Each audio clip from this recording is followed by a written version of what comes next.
Hello guys, इस video के अंदर मैं आपको बताऊंगी कि आप केमिस्ट्री के अंदर लास्ट के जो 2 यूनिट है ऑर्गेनिक के उसको कैसे करें। ओके। तो उसमें मैं कुछ आपको इम्पॉर्टेंट टॉपिक बताऊंगी। आपको वो इम्पॉर्टेंट टॉपिक्स को कर लेना है अच्छे से। इम्पॉर्टेंट टॉपिक्स या इम्पॉर्टेंट रिएक्शंस बताऊंगी जहाँ से क्वेश्चन आने के चांसेस है, क्योंकि यार इसमें बहुत ज़्यादा रिएक्शनें हैं। आपके पास 2 यूनिट हैं ऑर्गेनिक के। ओके। और इसमें चैप्टर्स इतने 10-15 चैप्टर इंक्लूडेड हैं। यू सी, अगर तुम देखो डिटेल में करने जाओगे तो पीएचडी टाइप तुम्हें पढ़ना पड़ेगा। But you just have to clear third sem का एग्जाम। तो तुम्हें you have to do just some reactions जो तुम इजीली रिएक्शन तो देख के ही समझ आ जाएगी ना। तुमको बुक से देखोगे समझ आ जाएगी। तो I don't need to explain you, I just tell you कौन कौन सी रिएक्शनें हैं। ओके। तो एक तो ना सबसे पहले हमारे पास यूनिट 4 है। जैसे यूनिट 4 में 2 चैप्टर, बेसिकली कहने को तो 2 हैं बट होते इसमें बहुत सारे हैं। पहला है कार्बोक्सिलिक एसिड से रिलेटेड कुछ चैप्टर हैं। फिर उसके बाद तुम्हारा चैप्टर था cyclo alkene and cyclo alkene. वैसे तो बहुत इंटरेस्टिंग चैप्टर है, मैंने तो पूरा कंप्लीट करा है ये। But this is pretty boring. अगर तुम एग्जाम के पास में देख रहे हो तो इसको करने का कोई लॉजिक नहीं बनता। You just have to do some important reaction and important topics. Because अगर ऑर्गेनिक में क्योंकि हमें ज़्यादा टाइम देना पड़ता है, क्योंकि रिएक्शन भूल जाते हैं हम, तो इम्पॉर्टेंट टॉपिक्स कर लें इसमें।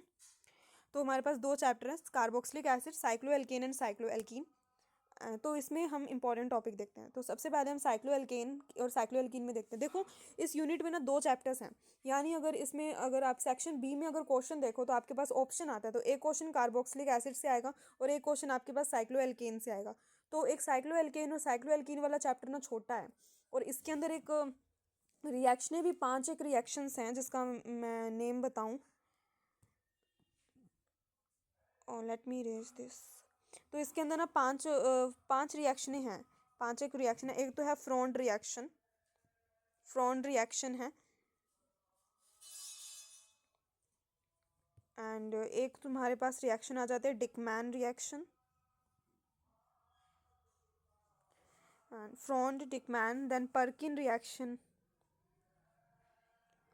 पर्किन के बाद है विलीसेनस रिएक्शन, विलीसेनस रिएक्शन, विलीसेनस रिएक्शन आती है। पर्किन, विलीसेनस, डिकमैन।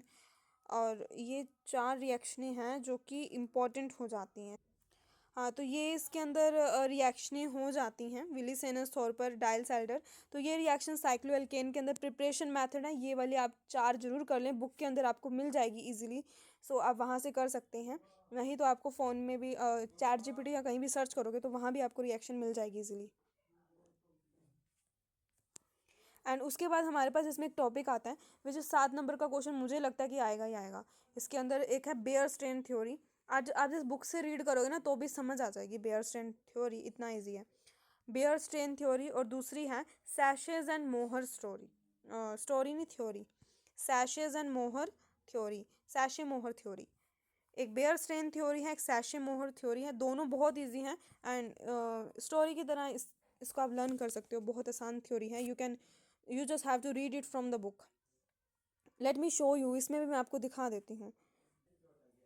ये रहा बेयर स्ट्रेन थ्योरी। ये बेसिकली ये बताता है जैसे नॉर्मली जो एल्केन्स होते हैं, साइक्लो एल्केन में जैसे सब तरफ सिंगल बॉन्ड है, हाइब्रिडाइजेशन sp3 है, बॉन्ड एंगल 109 डिग्री 28 मिनट का है। लेकिन इसको आप ऐसे रिंग रिंग की फॉर्म में ये कंपाउंड रहते हैं तो इनमें इनका बॉन्ड एंगल मतलब कम हो गया, बैंडेड हो गया। तो होना ये चाहिए था, बॉन्ड एंगल हम बना इतना कम रहे हैं। तो इसमें फिर क्या हो गया, स्ट्रेन क्रिएट हो गया ना। तो इसी के बारे में ये सारा इसमें एक्सप्लेन किया। स्ट्रेन का फॉर्मूला आ जाता है। तो ये सब इसमें बताया है।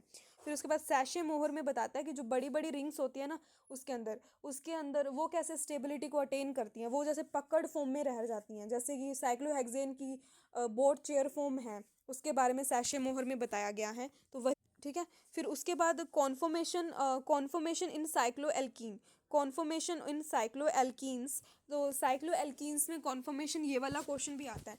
तो bear strain theory, Sachse Mohr theory and conformation in cyclo alkene. ये तो रिएक्शन चाहे छोड़ देना बट ये मत करना।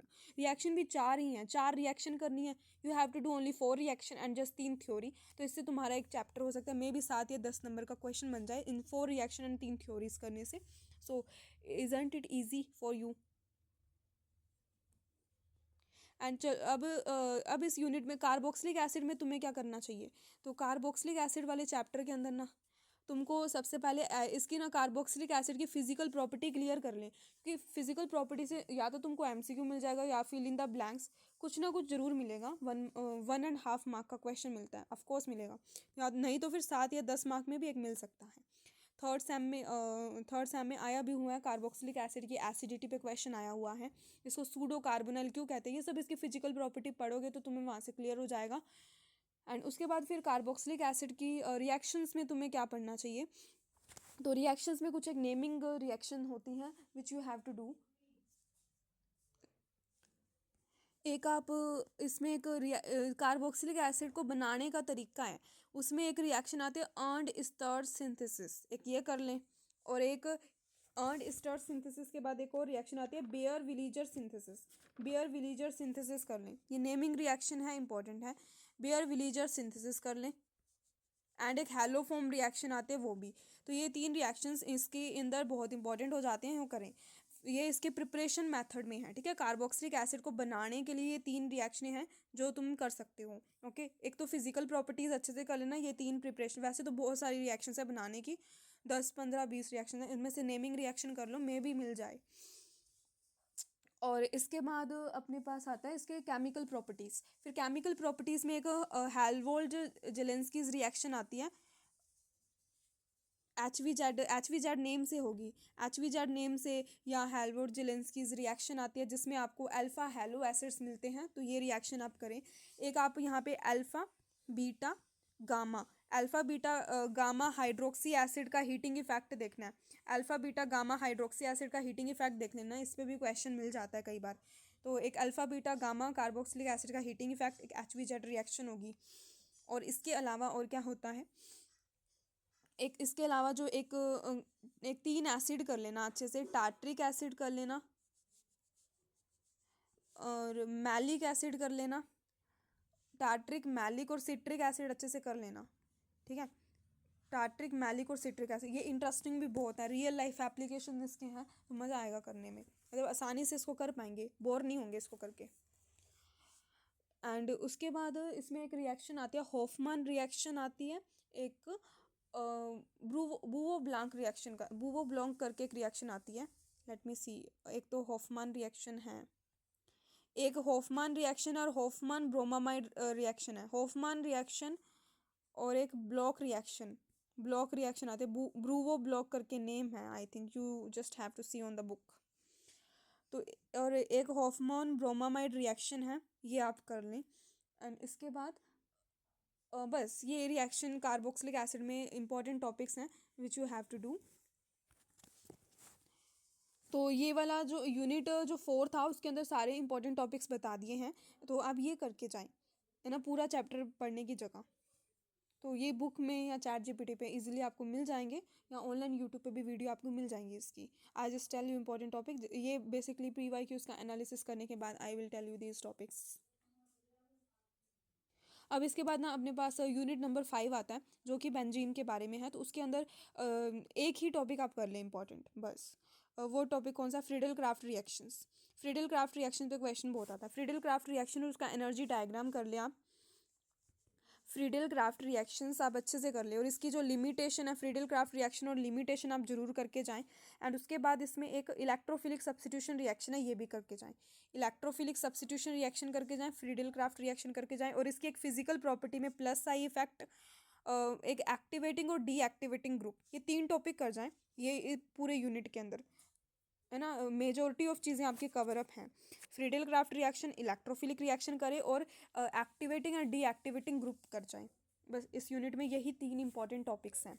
तो ऑर्गेनिक में मैंने आपको इंपॉर्टेंट टॉपिक्स बता दिए हैं, एग्जाम के लिए आप ये कर सकते हैं, लाइक 3 दिन 4 दिन पहले if you want to prepare then इन टॉपिक्स को आप करें, तो आपको शायद क्वेश्चन मिल जाए 7 to 10 मार्क का। Thanks for watching this video.